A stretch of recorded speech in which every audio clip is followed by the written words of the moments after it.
Shalom Rastafari, Assalamu alaikum, peace to the kings and the queens and the earth. How is everybody doing on this Monday? Happy Juneteenth to everyone who was celebrating in this past weekend, all the celebrations. I love seeing the folk, the people, the souls, the brothers and sisters getting together and celebrating with parades and music and dancing on this Juneteenth holiday. Of course, I'm going to go into it a little bit, but just want to also give a big shout out to everybody on the beginning of the week. You know, it's supposed to be nice out, so enjoy it. Continue to work hard in every aspect that you're doing, and just know that things will get better in time. So Juneteenth, on the basic level, this is a holiday that was celebrated. It was the announcement of the Emancipation Proclamation, which gave direct freedom to all slaves in the 1863. Did not stop slavery, though. Did not stop it. It just federally was illegal. However, it was not stopped for almost 100 some years after that. And even another story where even in Texas, the Emancipation Proclamation by Abraham Lincoln was announced in 1863. And then in 1865, that's when Texas announced it themselves. So for 2 years, people were enslaved in Texas and did not know they were actually free. So these are the things that gave us the freedom. Now, how I speak on it is very, very odd because in 1865, we were still in the middle of a lot of things. People were still getting imported from Africa to our country to become either slave owners or sharecroppers. And sharecroppers is basically the same exact thing. They basically will allow you to do your crop, and then they will come and take it from you at a very low price and barely giving you any money for it. So basically it was sharecropping. It was just like, okay, instead of slavery being for free, now we're going to give you like a penny or two so that you have something. But in the beginning of time, and shout out to, I cannot wait to finish this book, but I am heavily into a book by another one by Ibram X called Stamped from the Beginning. I suggest that if you are in any Black history type of passion that you get this. And it literally starts off of the racist ideas. And, you know, unfortunately, some of these things that were happening put the foundation down that no federal law was going to stop, right? So the foundation of racist ideas, the foundation of slavery being justified through religion, all right? Hearing things that, slavery is actually ordained by God. Like there were people who were literally trying to play both sides, right? Trying to justify it as it was okay, and then say like, well, don't treat them this way because that's wrong. So when the Emancipation Proclamation happened in 1865, we still were not free by any means. We were really still under the toe because when we were released into freedom, they had laws that prevented us from even joining together. See, the whole entire thing from the very beginning, when they imported us and they brought us here, they needed so many, right? They couldn't, slavery was a big money making thing. And it wasn't just cotton. It was in every aspect. I think people have to understand now. It has nothing to do with just picking cotton. Cotton was cash cow. At one point, it was the biggest crop exporter in all of the world at one point. North America, United States got very rich off cotton, but we were doing everything else too, from cleaning to literally everything that was hard. Building, cropping, cleaning, again, everything that was pretty much a service. These people really just managed us and got to a point where they needed so many that we would outnumber them in most towns. So in order for them to keep the control, because the funny thing about it was, this is why I can't stand the whole history of it, because if you make laws that enable someone to defend themselves, to get an education, to ever be on the same level as you, to have fun, to vote, to hold office, to have ownership, to actually feel free as a man, to manage, to make your own money, to be able to walk in any restaurant or any establishment and be served just like a man, like a human being. When you stop that and put laws into that, that means you are acknowledging that what you are doing is wrong and you need to stop and put laws in to protect yourself, because one day these people are going to get mad. But why are they mad?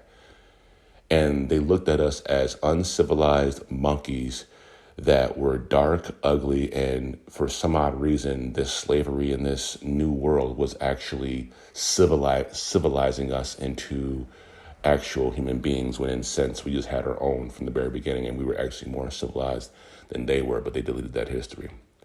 So in 1865, it really gave us the federal, but it really wasn't anything that changed, correct?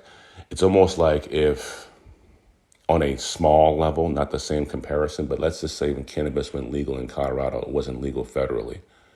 So in that state, you were able to do all those things, but you weren't able to even put your money in a bank because that's owned by federal. So until federal had to decriminalize it and pretty much make it, I don't think they still have made it legal yet, because there's only 36 states and federally it's still not really recognized. So it's to a point, right? Go back to 1865, where it was like, yeah, federally you're not a slave, but if you're living in Texas, if you're living anywhere down south, they will force you into it or they will kill you. And then they own everything. They own the police department, they own, State Department, they own everything. And most likely your case will not even see the light of day, let alone anything, unless you were a prominent black person who they made an uproar about and possibly did things to. Other than that, if you're just an average person who would just walk down the street, you could be murdered, taken away, and done dirty or set up by any one of these people. They had laws that basically did not, like any white person could just go up and slap the hell out of a black person. They gave them free reign for militias, free reign to monitor, because they literally were scared the entire time. So why are you so scared? If you thought what you were doing was correct, why are you so scared of the get back, of the revolutions and of the revolts? And every time we did revolt, we were called monsters. We were called bastardized. These are the actual words. We were called, uncivilized. For defending our right as a human being to not be a slave, I am a monster. Not the person that took me from my home and made me, and took homes from other people, called it theirs, and then brought me over here to do all the dirty work. That's not monstrous, but me fighting against that system is monstrous, okay? So you have to understand, I can go deep, I'm kind of like going off on it, but the Juneteenth is a great federal holiday, and I'm glad we celebrate it, because that's the time we were free, but we were not free for many years. Now, I'm also reading a book that states we have also been free. We've always been free. Don't forget that. We've always been free. And I'm reading more of what he says, and I kind of overstated already, where as far as it says, okay, we have always been free. We've always been free mentally, right? We've always been free all the time as far as who we were as a person. We've always been free. However, we were torn and taken. So I'm trying to figure out the meaning of this book too. I'm about 4 chapters in, and I remember that even the author even kind of said the same thing until because his grandma used to say it all the time. He looked at her one day and was like, "Yo, we've never been free. Like our great grandfathers were slaves or raped. What are you talking about? When have we been free?" And she looked at him and just kind of stared. And I kind of understood. I think she was talking more of the ancestors, how we were always free. Back then when we had our royal kingdoms and civilized matters, and our Moors were going into Europe and people in caves and teaching them how to wash their ass, and teaching them the mathematics, and teaching them, the kings and the kings of some of these islands, even down to China and Japan, were black. This is not something that is the conspiracy.